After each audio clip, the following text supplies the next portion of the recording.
सुप्रभात बच्चे। वर्ग 8 के लिए हिंदी पाठ्यपुस्तक पाठ 9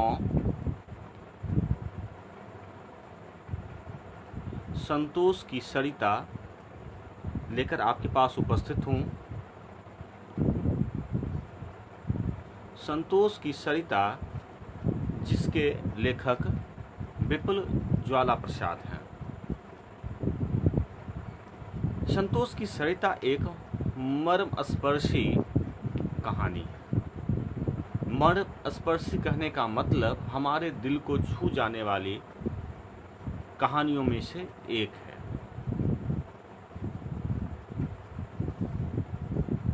अगर हम बात करें तो मानव जीवन में एक सतत संघर्ष की गाथा है। हमारे जीवन में लगातार संघर्ष होते रहते हैं बच्चे।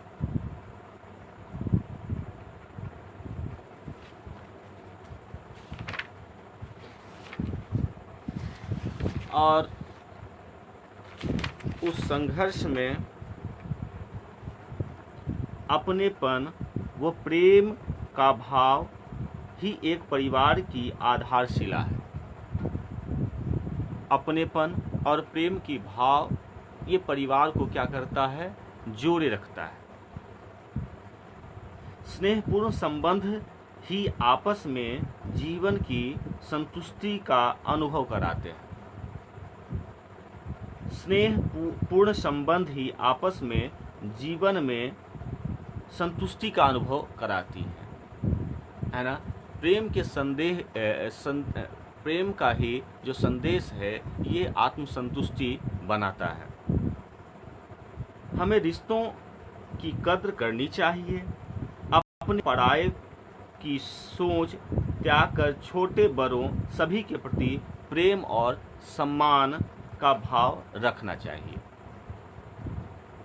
ये कहानी की कह सकते हैं कि कहानी से सीख मिली है। अगर ये कहानी के फायदे क्या हैं तो मैंने आपको बताया कि आपस में प्रेम का संबंध रहना चाहिए और यही प्रेम का संबंध हमारे परिवार में सभी रिश्ते को मजबूत बनाती हैं।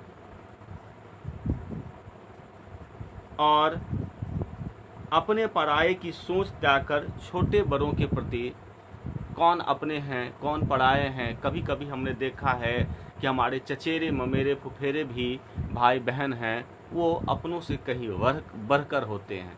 कारण यही है कि हमारे बीच में उनका प्रेम संबंध बना होता है। उसी तरह की ये कहानी संतोष की सरिता है। कहानी शुरू होती है, एक दिन लेखक अपनी पत्नी नीलिमा के साथ मंदिर जाते हैं।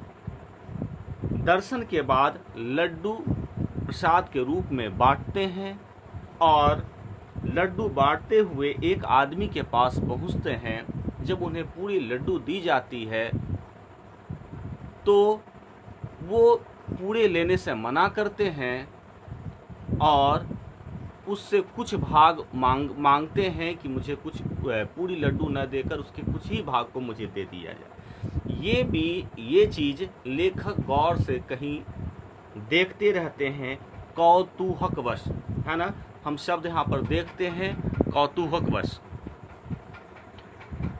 इसकी चर्चा की गई है।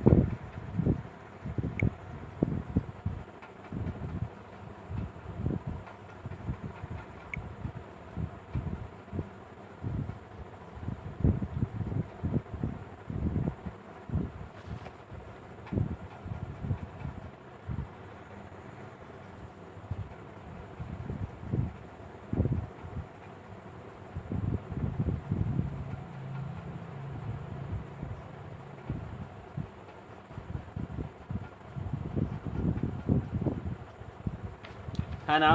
तो कौतूहलवश यानी कुछ जानने की, है ना, कह सकते हैं उत्सुकता के कारण, है। कौतूहल यानी क्या होता है, उत्सुकता, इच्छा जाहिर करना।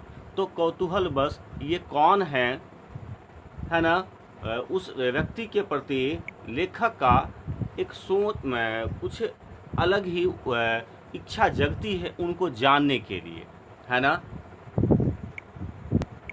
अचानक लेखक को याद आना कि ये नथु खेरा के पटेल जी हैं।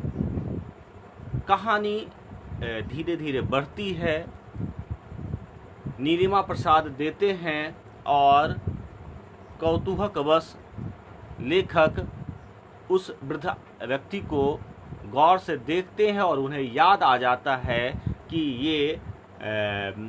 ये नथु खेरी के पटेल जी हैं। भले ही उनकी स्थिति बदली नज़र आ रही है, लेकिन ये नथु खेरी के पटेल जी हैं।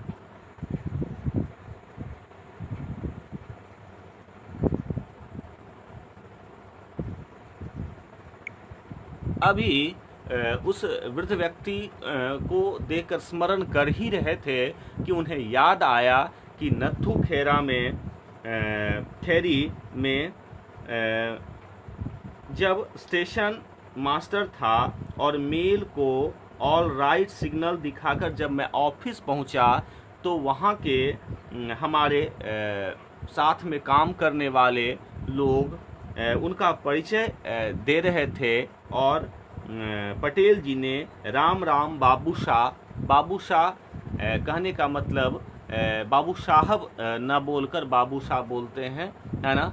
और एक सम्मान के रूप में शाह का साथ दिया जाता है।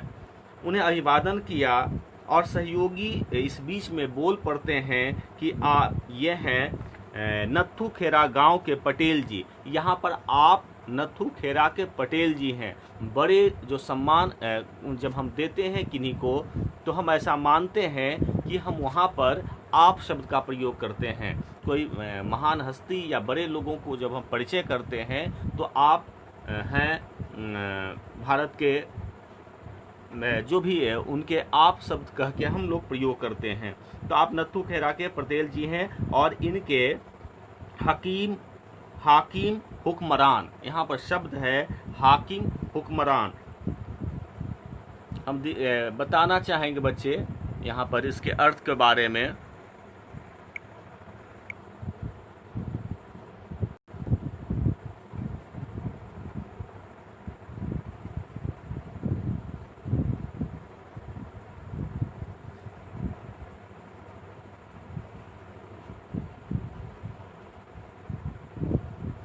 हाकिम हुक्मरान का मतलब हुआ कि शासन करने वाले अधिकारी या अफसर। हुक्मरान यानी जो ऑर्डर देते हैं, जो आदेश सुनाते हैं और लोग उनका पालन करते हैं, है ना। हाकिम मतलब साहब हुए, अधिकारी हुए, और हुक्मरान जिनका हुक्म देते हैं, हुक्म देने वाले, आज्ञा देने वाले को हम क्या कहते हैं? हुक्मरान कहते हैं। यहाँ पर आप स्पष्ट करना चाहें बच्चे, यहाँ पर आधा क है ना। ये बात को आप ध्यान देंगे, ये आधा क है। फिर से अगर हम लिखना चाहेंगे तो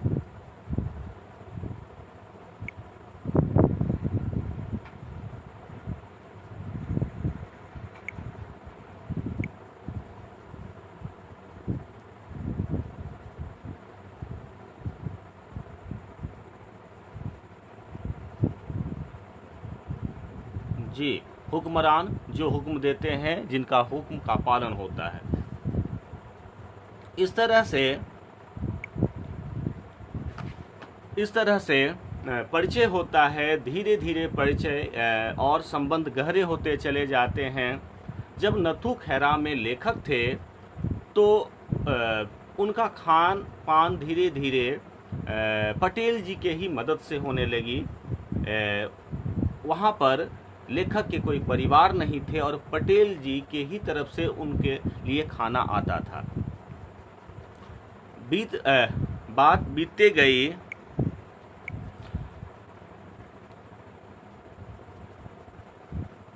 लेखक का पटेल जी से अत्यधिक घनिष्ठता का हो जाना, है ना।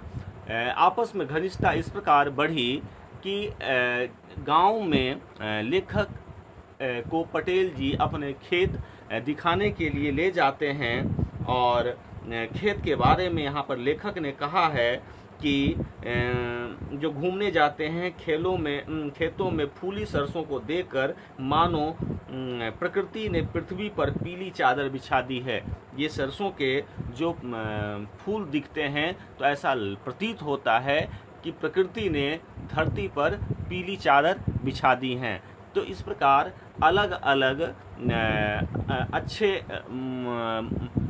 कह सकते हैं अलंकार से, मुहावरे से, और कह सकते हैं कि भावनाओं से एक अच्छे कहानी लिखने का प्रयास किया है यहाँ पर विपुल ज्वाला प्रसाद ने, है ना बच्चे। तो हम दूसरे वीडियो में लेकर उपस्थित होंगे और वहाँ पर हम देखेंगे कि आगे कहानी किस प्रकार बढ़ती है। अभी मैं पहले वीडियो लेकर आपके पास उपस्थित था बच्चे।